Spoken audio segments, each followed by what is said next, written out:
তৃণমূলের পঞ্চায়েত রেখেছেন, তৃণমূলের পঞ্চায়েত সমিতি রেখেছেন, তৃণমূলের জেলা পরিষদ আছে, তৃণমূলের এমএলএ ছিল, তৃণমূলের এমপি আছে, তা সত্ত্বেও রাস্তা কিছু নেই। একবার বিজেপিকে সরকারে আনা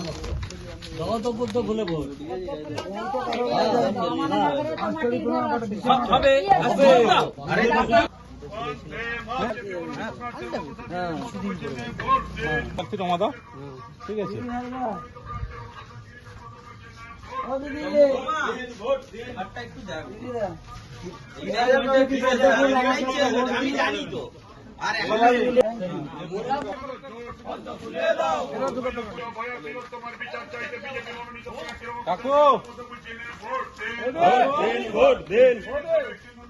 বিজেপি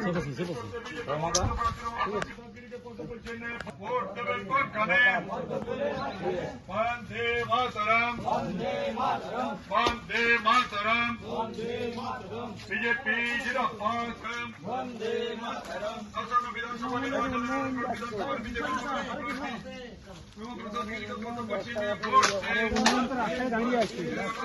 জেলা পরিষদ, এমএলএ, এমপি সব থাকা সত্ত্বেও একটা কোনো নারায়ণগড়ের রাস্তা নেই যেখানে মানুষ পথ চলতে পারবে। কঠিন অবস্থা।